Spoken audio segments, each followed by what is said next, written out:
Abra comigo a sua Bíblia no Evangelho de João, capítulo de número 21. Depois eu conheço você que está conosco pela primeira vez. Evangelho de João, capítulo de número 21.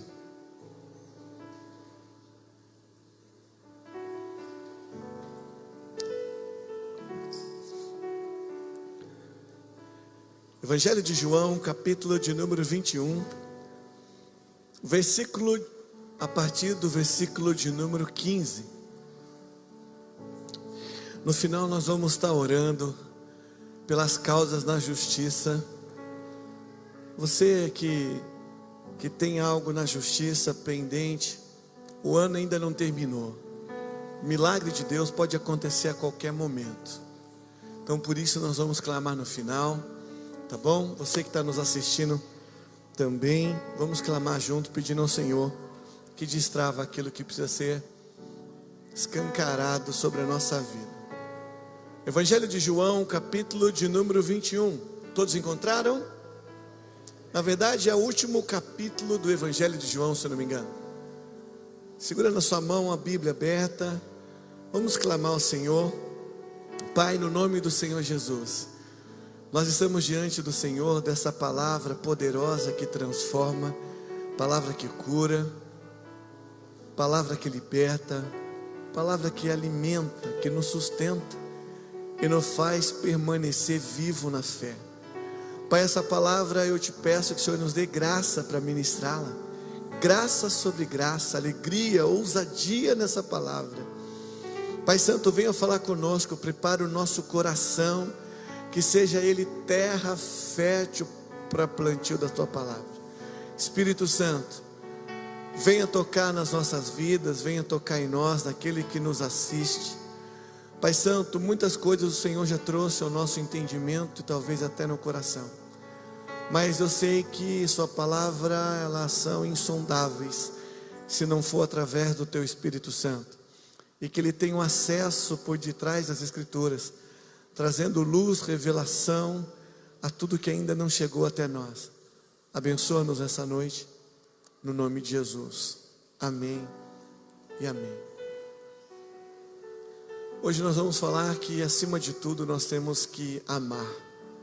Diga para quem está do seu lado, dá uma olhadinha, vê se ele tem um olhar de quem está amando Deus aí. Evangelho de João, capítulo 21, versículo de número 15, vai nos trazer uma direção sobre amar, como Jesus ama, espera que nós também amemos. Evangelho de João 21, 15 diz assim: e depois de terem jantado, disse Jesus a Simão Pedro: Simão, filho de Jonas, amas-me? A pergunta de Jesus, depois que eles sentaram junto, depois de haver se banqueteado, Jesus vira para Pedro e diz para Pedro: Simão, filho de Jonas, tu amas-me? Talvez a pergunta que ele fez para Pedro seja a pergunta necessária para fazer para cada um de nós. E qual é a resposta talvez que nós daríamos ou estamos dando para ele nos dias de hoje? Será que nós podemos dizer: sim, tu sabes que amo? Ou talvez nós podemos dizer: eu nem vos conheço? Então nós precisamos entender que há uma resposta que Deus espera de Pedro, mas há uma resposta que Deus espera de cada um de nós que estamos sentados aqui, aqueles que estão nos assistindo, esse que vos fala. Deus espera uma resposta de Pedro, e Deus assim também espera uma das nossas respostas. O texto seguinte que nós vamos acabar lendo, ele surge por 3 vezes a mesma pergunta, embora nós vamos ler ali na frente. Ele faz 3 vezes a mesma pergunta para Pedro. Após Pedro responder, ele faz a segunda pergunta para Pedro: se ama-me? Aí depois, pela terceira vez, ele faz a mesma pergunta para Pedro: Pedro, você me ama? Talvez a resposta seja porque para cada erro cometido, e a história de Pedro você conhece, se não conhece eu vou te dar pelo menos um parecer. Essa história que Jesus fala para Pedro e pergunta 3 vezes: Pedro, tu me ama? Havia Pedro, há tempos atrás, negado Jesus por 3 vezes, a ponto que Jesus predisse que aconteceria e virou para ele dizendo: Pedro, você está dizendo que para onde eu vou tu vai, tu está dizendo que para onde eu vou morrer tu vai morrer comigo. Eu vou te dizer algo: antes que o galo cante 3 vezes, tu vai me negar. Agora esse relato já foi ocorrido, Jesus volta a ter com Pedro. Agora diante de Pedro, ele faz 3 vezes a mesma pergunta. Então Pedro, a primeira vez nega, Jesus faz uma pergunta. A segunda vez Pedro nega, Jesus faz outra pergunta. A terceira vez Pedro nega e Jesus faz a terceira pergunta.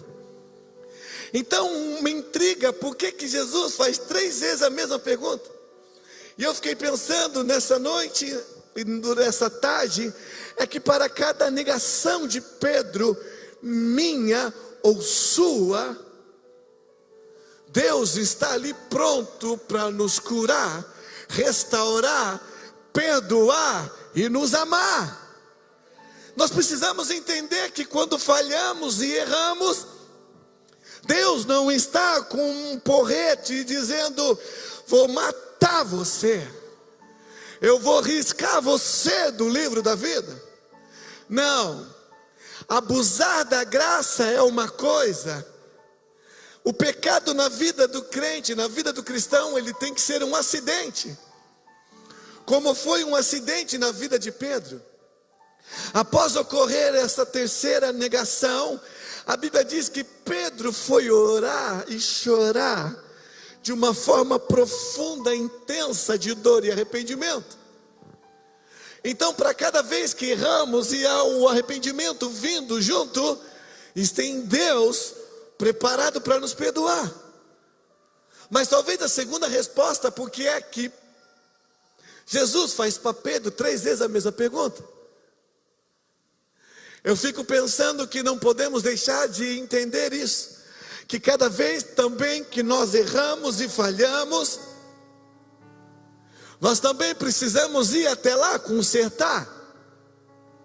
E a gente não ir consertar é deixar as portas, as brechas abertas e as legalidades de Satanás como acusador e legalista como ele é, para apresentar diante de todos e dizer: não merece, não pode receber, não é digno disso, ele não está diante de ti. Então eu entendo que quando nós erramos, não adianta virar para Deus e dizer: Deus, eu errei. Isso é muito bom, conversar com Deus é preciso, se reconciliar com Deus mais ainda. Mas naquilo que é possível diante dos homens, nós precisamos consertar. Jesus vem em terra e ele vem fazer o conserto com Pedro. Pedro, você me negou, mas eu te pus na minha mesa, e você agora come comigo, mas eu quero te fazer uma pergunta. Pedro, tu me amas? Pega o texto aqui comigo um pouquinho. No versículo de número 15.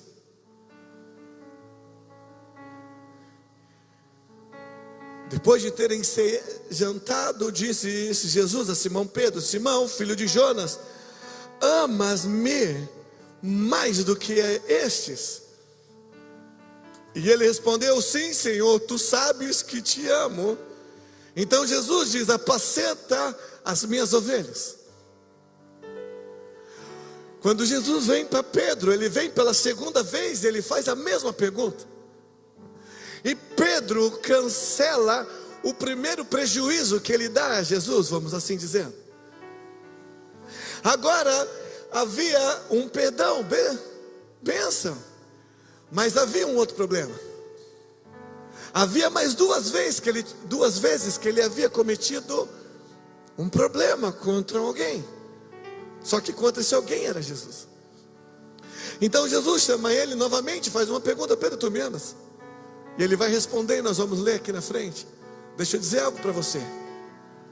Não adianta você estragar uma vez, duas vezes, três vezes e achar que apenas uma única vez é necessário para se calar tudo aquilo que você destruiu. Não funciona dessa maneira. Eu sou casado, e graças a Deus muito bem casado, e graças a Deus com uma mulher maravilhosa, e graças a Deus que eu a amo e ela também corresponde com esse amor. Agora, por cada vez que eu cometo alguma coisa contra ela, ela já sabe que eu a amo. Ah, isso basta. Não, isso não basta. Todas as vezes que eu me direciono a essa mulher e eu estrago alguma coisa no nosso relacionamento, eu sou obrigado a voltar a ela, me reconciliar com ela, retratar com ela, pedir perdão a ela. Não, mas ela já sabe que me ama, que eu a amo, e eu também já sei que ela me ama. Então, é por isso que relacionamentos são destruídos. É por isso que ministérios são destruídos. É por isso que chamados são cancelados. Porque nós sentamos no trono da realeza e esquecemos que o processo ainda não mudou. Pedro, tu me amas? A resposta de Pedro é: tu sabes. Tu me conheces profundamente. Talvez não é mais necessário o Senhor me perguntar isso. Não, a resposta de Pedro não foi essa. A resposta de Pedro foi: tu sabes, Senhor, que eu te amo. Eu aprendo que o amor, ele é a porta da chance da restauração. Pedro, você não serve para apacentar as minhas ovelhas. Você estaria disposto a seguir um líder que por 3 vezes negou a Jesus? Você estaria disposto a estar numa cela onde o líder falhou 3 vezes com Jesus? Você queria ser cuidado por um discipulador que por 3 vezes se arrebentou com Jesus? Não, Jesus não faz assim. Jesus vira para Pedro: já que eu sei, já que você se consertou, volta, Pedro, e faz tudo direitinho. Volta, Pedro, e se restaura, porque era isso que eu tinha para você. Mas algumas perguntas ficam para nós. Então me defina o que é amar. Pedro, tu me amas? Eu amo. Então defina o que é amar. Talvez, eu não sei se nós temos uma resposta completa, porque ninguém conseguiu ainda. Todo mundo sabe o que é amar, mas não consegue colocar em expressão o que é amar. Porque o amor vem de Deus, e para identificar e transliterar essa grandeza, ela é maior do que nós. Mas dizem que amar é se preocupar, é proteger, é querer o bem de outra pessoa acima de tudo. Talvez é por isso que Jesus, quando o Pai olha para nós, Ele quis o nosso bem acima de tudo. E por isso deu o seu único Filho, para que todo que nele creia não pereça, mas tenha vida eterna. Dizem que a medida do amor é amar sem medida. Dizem que amar é arrancar todo o sentimento ruim que insiste em habitar dentro de nós e colocar o sentimento bom que nós queremos colocar para o lado de fora. É trocar o que é ruim para fora e colocar o que é bom para dentro. Amar é dar ao outro aquilo que de melhor possuímos, ainda que o mesmo não consiga corresponder às alturas. Dizem que amar é sentir a a felicidade do outro. Mas então, quando nós olhamos o amor, ele é capaz de muitas coisas quando permitimos que ele venha, que ele se instale, que ele faça aquilo que ele foi chamado para fazer. O amor, ele cura, ele restaura, ele transforma. Dizem que a estrada do amor, ela é pavimentada pelo perdão. Eu vou repetir. Dizem que o caminho, a estrada do amor, ela é pavimentada pelo perdão. O amor, ele é capaz de desligar, desativar todo o mecanismo de ira, de ódio e rancor que todo ser humano possui. Ele derruba barreiras, ele une pessoas, ele estreita relacionamento. O amor restaura danos emocionais que foram instalados por anos, e ele consegue arrumar isso em questões de segundos. Por isso eu digo, acima de tudo, ame. Eu vou dizer novamente, o amor, ele restaura danos emocionais que foram instalados por anos. E quando o amor infiltra, isso acontece quase que momentâneo. Mas alguém pergunta, é fácil amar? É fácil amar aqueles que nos fazem o bem?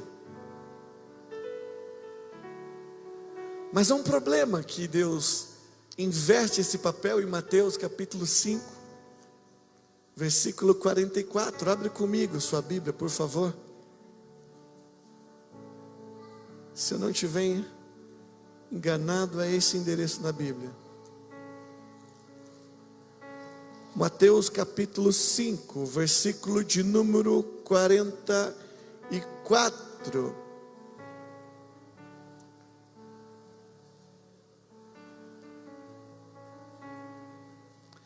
Começa no 43, Mateus 5, 43, 44 e 45 diz: ouvistes que foi dito, amarás o teu próximo e odiarás o teu inimigo.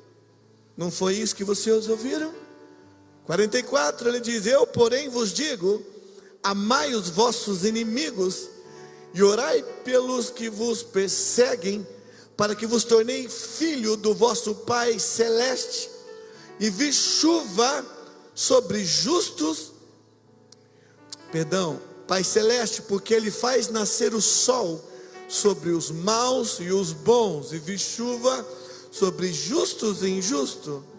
Porque se amarem os que vos amam, que recompensa vocês vão ter? Não fazem isso também os publicanos? E se cumprimentarem somente os vossos irmãos, que fazeis a mais? Não fazem os gentios também o mesmo? 48, portanto, sede vos perfeito, como perfeito é o vosso Pai Celeste. Então não é uma questão se é fácil amar, é uma questão que há uma necessidade de amar, e que nós precisamos amar. Agora eu não sei você, mas se coloca um pouquinho no lugar de Jesus. Jesus estreita aquela parte de 70 vezes 7 do perdão. E o perdão está ligado diretamente ao amor. É uma coisa quase que não consegue deslinkar um do outro. Por isso certa vez Jesus disse: quem mais perdoou, quem mais foi perdoado, mais foi amado. Agora pensa você, a mesma pessoa fazendo a mesma coisa por 3 vezes. Agora ele senta aquela pessoa na sua própria mesa e ele faz uma pergunta, e quando a resposta vem, ele não pediu para que Pedro fosse ter com aquelas pessoas, que Pedro manchou a imagem quando disse: eu não conheço, eu não pertenço, eu nem sei quem é. Não, Jesus não diz: Pedro, agora volta lá. Não, ele diz: Pedro, tu me amas? E a resposta de Pedro é: tu sabes que eu amo. O apóstolo Paulo vai dizer em Romanos 5:8, mas Deus prova o seu amor para conosco em Cristo, em que Cristo morreu por nós, sendo nós ainda pecadores. Eu vou repetir, Romanos capítulo 5, versículo 8.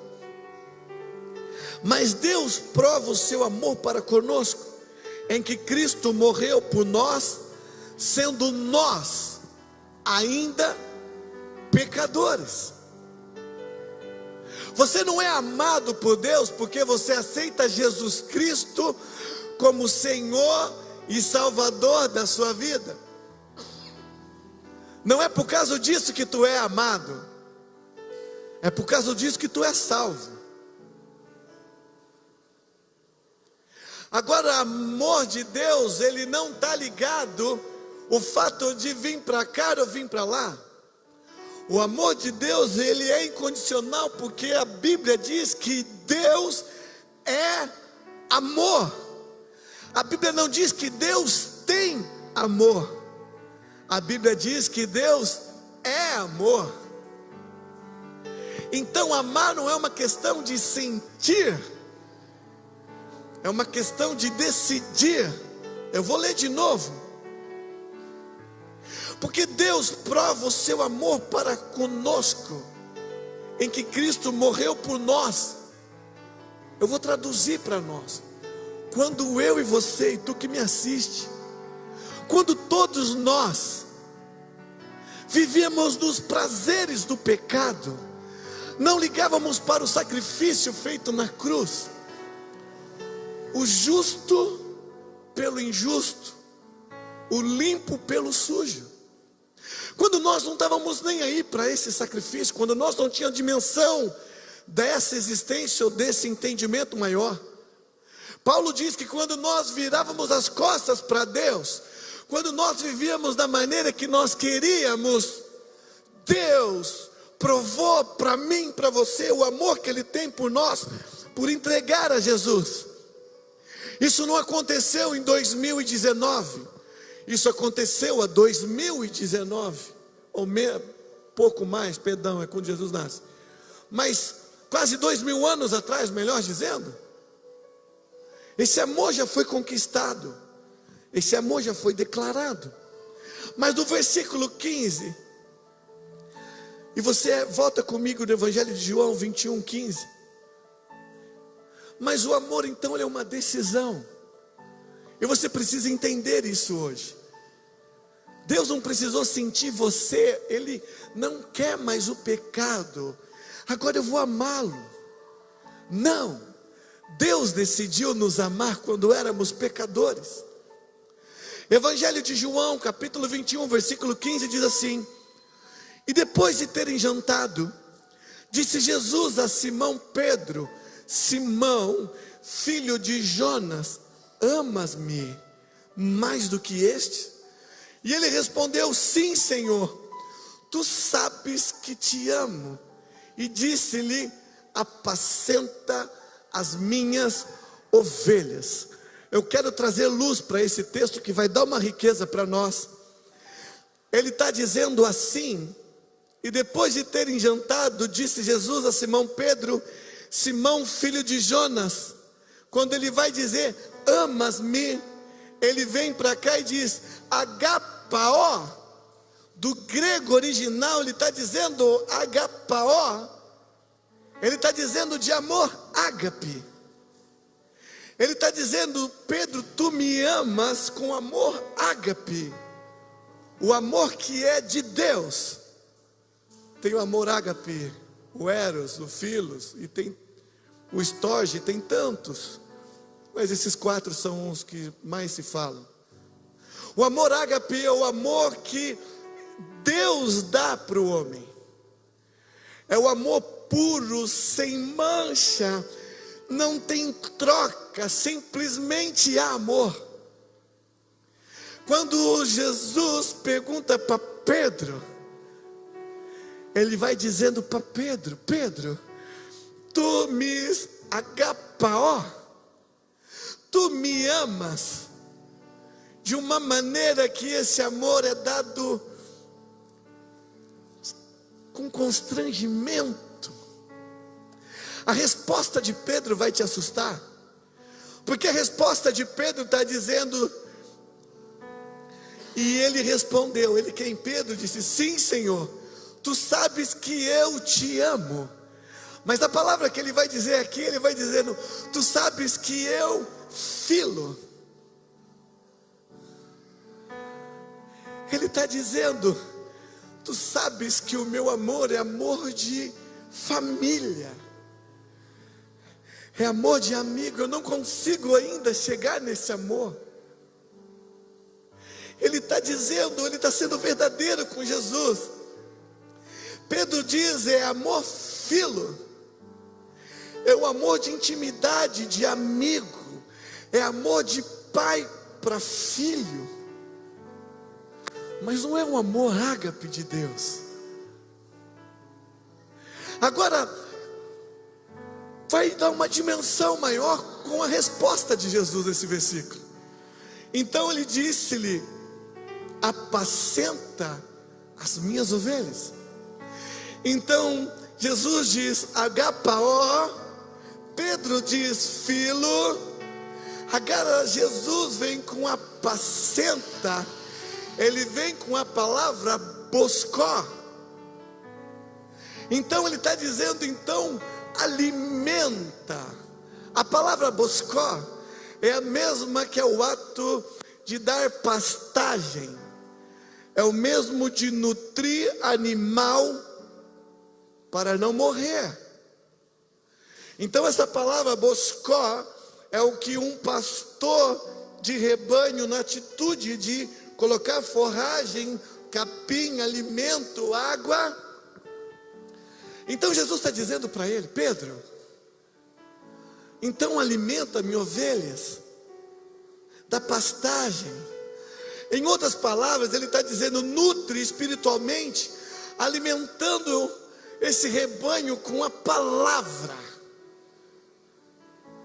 E eu quero chamar a atenção, por que Jesus vai dizer essa palavra? Porque o que ovelha precisa ser alimentado não é com coisas, é com a palavra de Deus.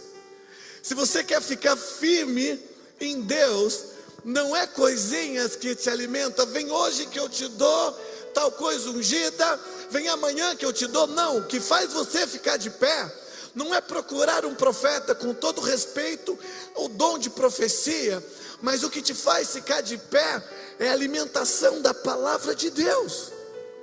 E tudo aquilo que o homem tenta criar, ele vai ter que sustentar. Tudo aquilo que Deus faz, Ele mesmo sustenta. Agora no versículo 16, tornou a dizer pela segunda vez, Simão, filho de Jonas, amas-me? Disse-lhe, sim, Senhor, tu sabes que te amo. Disse-lhe, apacenta as minhas ovelhas. Agora Jesus pergunta para Pedro pela segunda vez, Simão, filho de Jonas, amas-me? Simão, tu agapas? Agora disse Pedro, sim, Senhor, tu sabes que eu filo. Ele está dizendo, Senhor, tu sabes que nessa condição eu amo.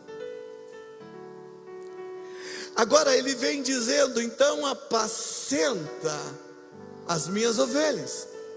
Só que agora Jesus, pela mesma resposta de Pedro, Jesus muda a origem da palavra para ter um ganho maior aqui para dentro. Ele vai dizendo, apacenta minhas ovelhas. Então ele diz, põe mainó. Agora não é boscó, é põe manó. Ele muda o contexto. Essa palavra é para atuar como um pastor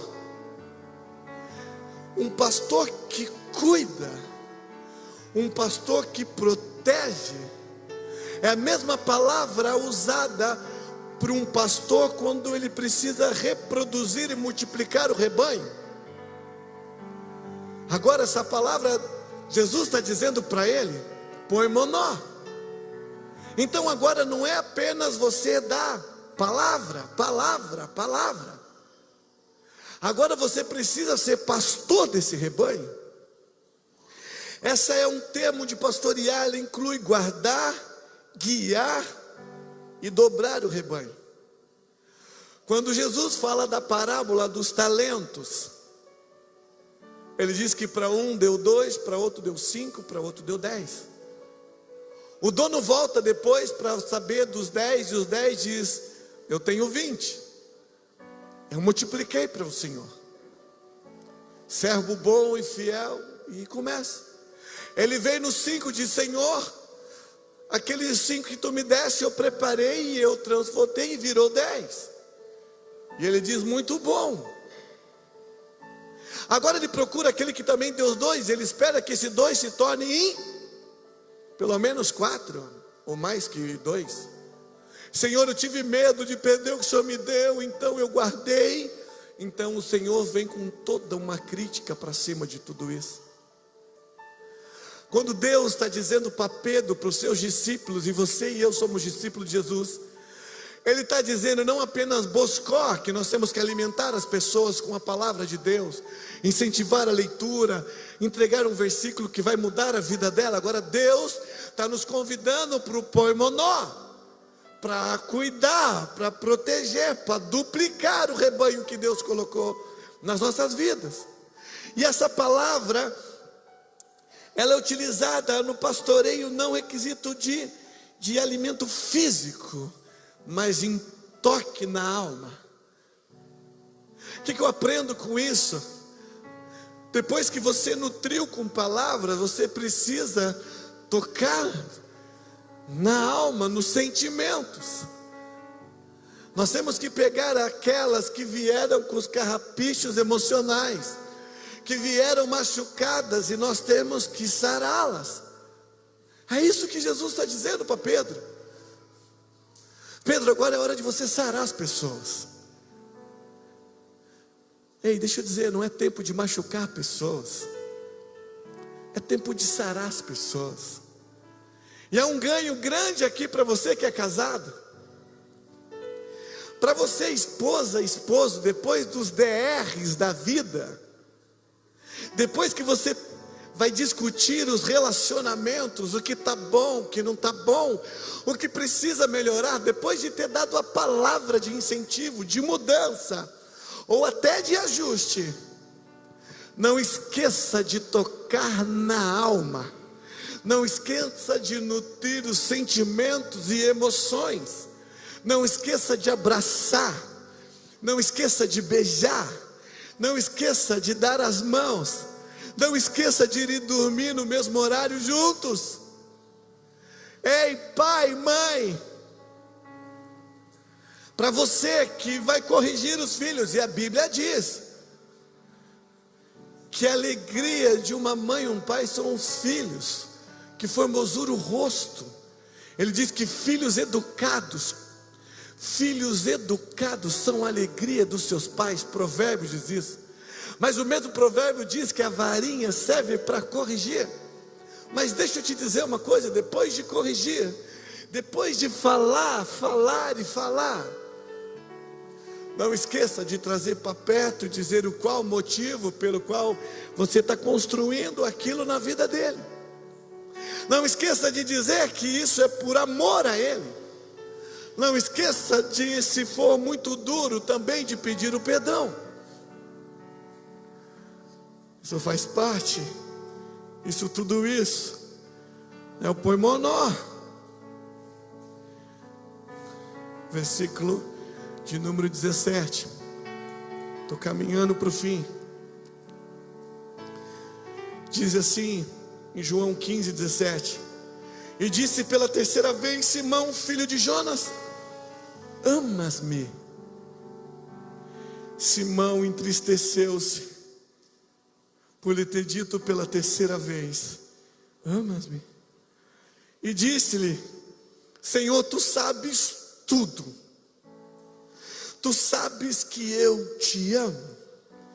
E Jesus lhe disse: apacenta as minhas ovelhas. Pela terceira vez Jesus faz a mesma pergunta, mas dessa vez Jesus muda o discurso.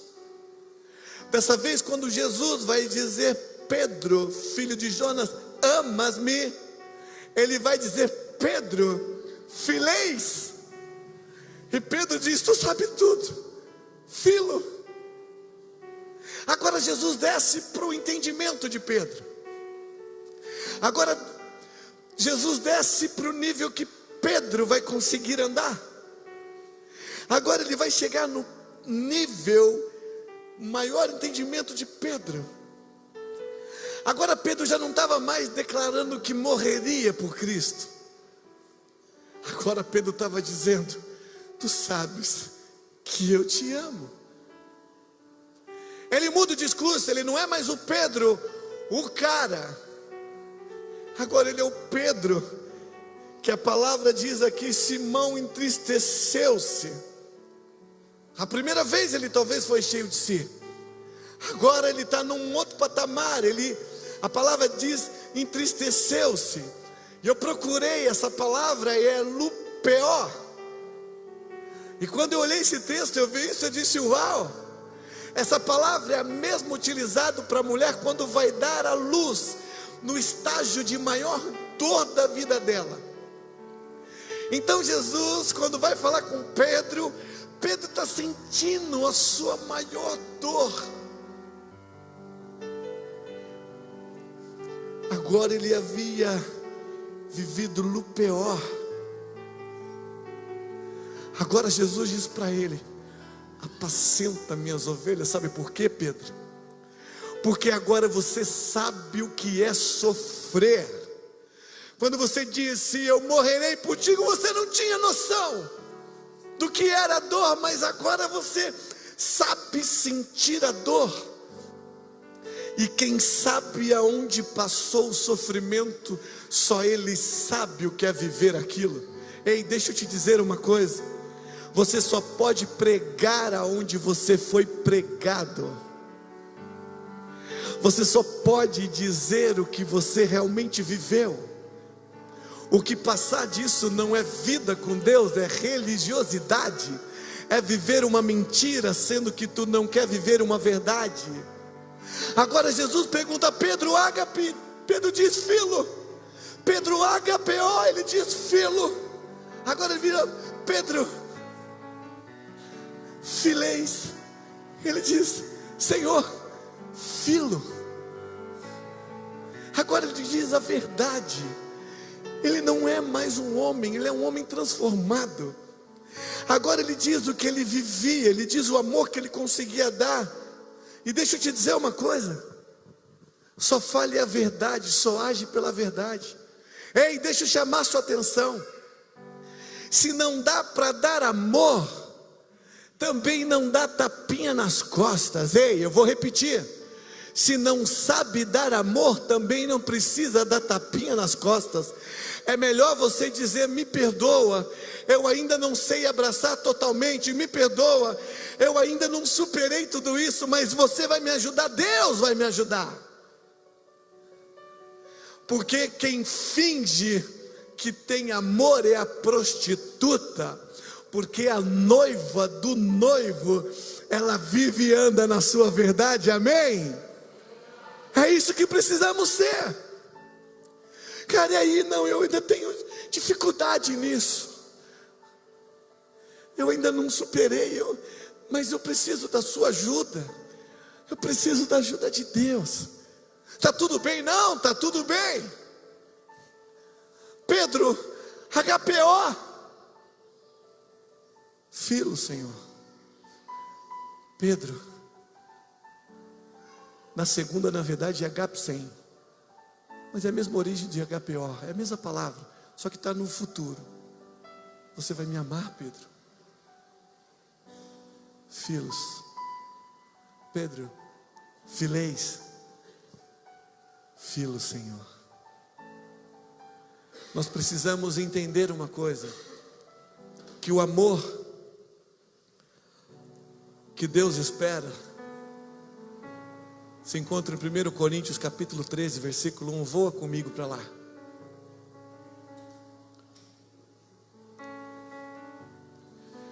E quando ele vai dizendo que sem amor, ele está dizendo sem agape, sem o amor puro,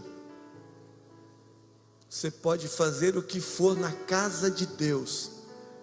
Sem o amor puro, você pode fazer o que for para o seu marido, para a sua esposa. Sem o amor puro, você pode fazer o que for para os seus filhos. Sem o amor puro, você pode fazer o que for para a sua igreja, pelo seu pastor ou pelo seu rebanho. Não é agape, não é amor, é paixão. E paixão, ela tem prazo. Amor não tem. Pergunta para uma mãe que tem um filho preso. Você conversa com ela, o cara matou gente, tirou vida, deixou outras mães chorando. Ele faz a correria, ele fica vendendo droga, ele quer matar a polícia, ele faz tudo. Você pergunta para a mãe, ela diz: pastor, eu não consigo não amar essa criança, esse meu filho. Pastor, eu lembro quando eu pegava ele no colo, as noites que eu cantava para ele. Esse não é o meu filho. Pelo menos não é o filho que eu sonhei. Mas eu não consigo não amá-lo. Agora a paixão, ela é passageira. O amor não. O amor puro. 2 Coríntios capítulo de número 13. 2 Coríntios 13, 1 diz assim: ainda que eu falasse a língua dos homens e dos anjos, e não tivesse amor, eu seria como um metal que soa, ou como um sino que tine. Faz barulho, mas não tem vida. É bonito, mas não serve. E ainda que eu tivesse dom de profecia e conhecesse todos os mistérios e toda a ciência, e ainda que eu tivesse toda a fé, de maneira tal que transportasse montes, se eu não tiver amor, se eu não tiver HPO, se ele não for legítimo, autêntico e puro, eu sou apenas uma imitação. Querido, eu descobri algumas coisas na fé. Que o nome do Senhor Jesus Cristo é uma senha de autoridade. Tem gente que a vidinha não está nem lá direitinho, e ainda usa em nome do Senhor Jesus. E tem muitas hierarquias de demônios, eu não vou dizer todas, mas existem muitas hierarquias que ainda se curvam nessa autoridade dada por aquela pessoa. Eu descobri que a fé, ela também move montanhas, independente se a fé é cristã ou não. Ele tem fé, ele muda o nome lá de pensamento positivo, ele acredita piamente que ele vai acontecer, e acontece, porque a fé, Jesus disse que se tivermos fé, se crescemos, e aquela fé está dizendo sem a incredulidade, não é crer, não, acredito, mas pode ser que não é essa fé que ele está dizendo.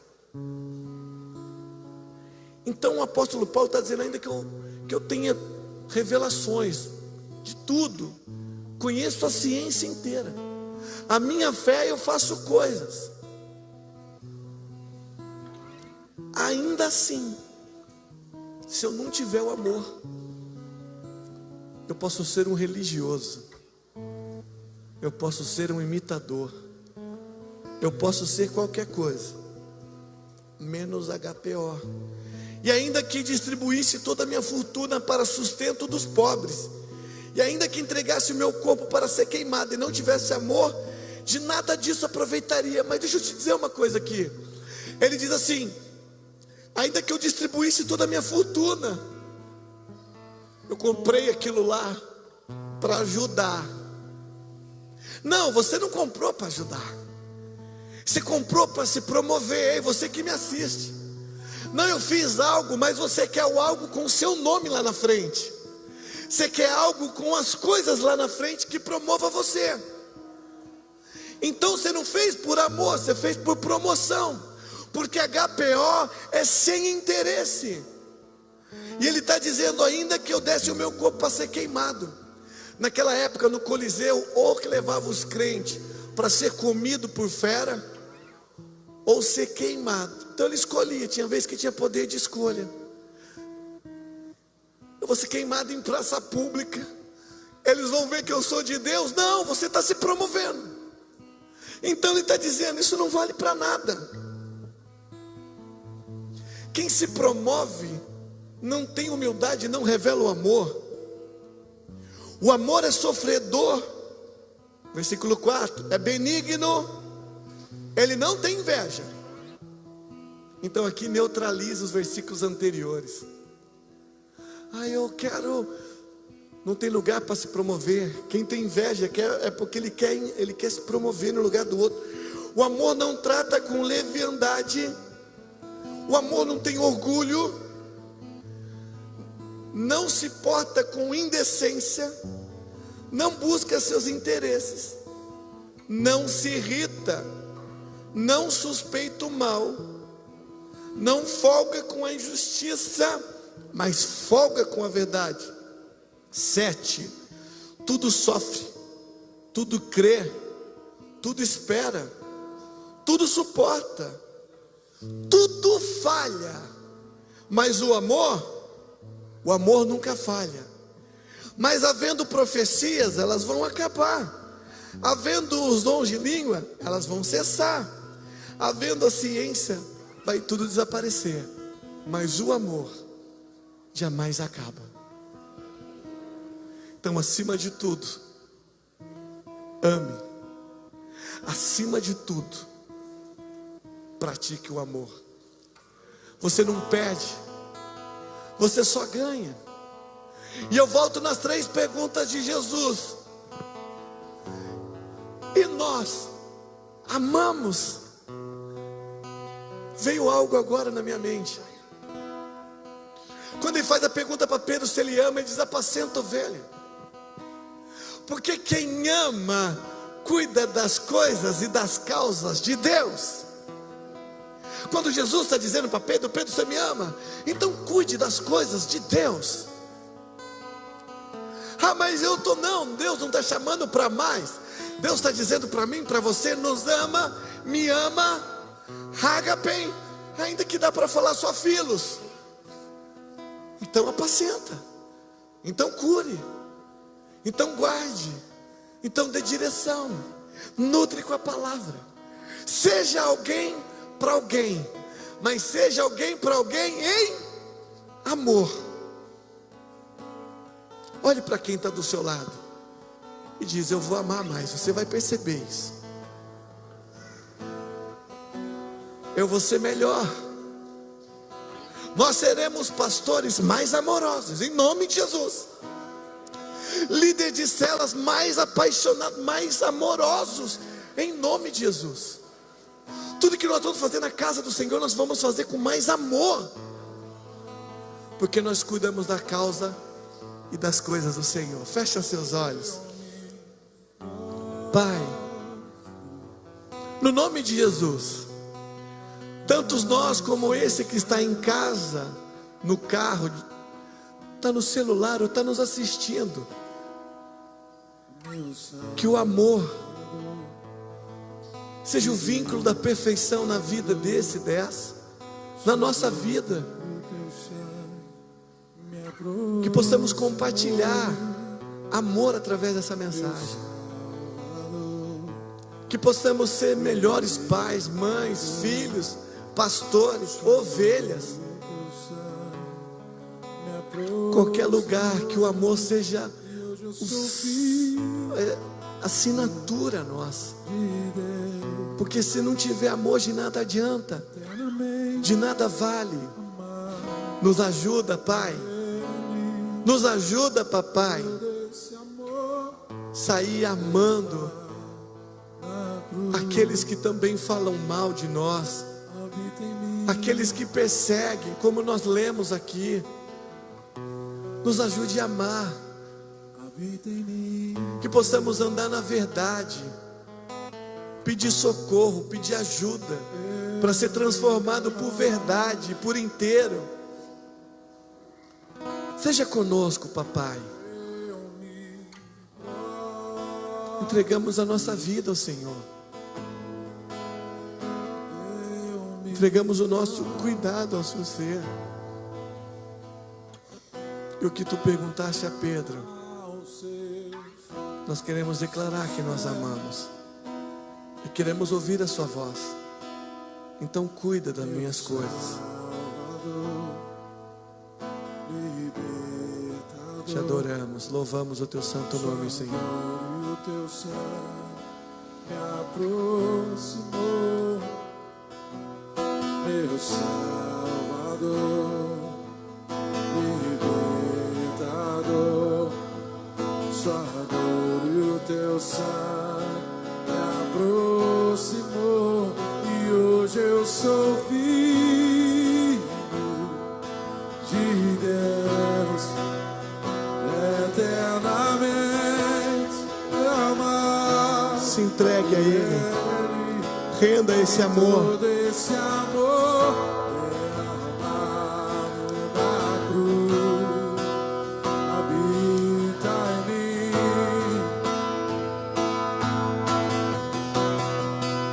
e hoje eu sou filho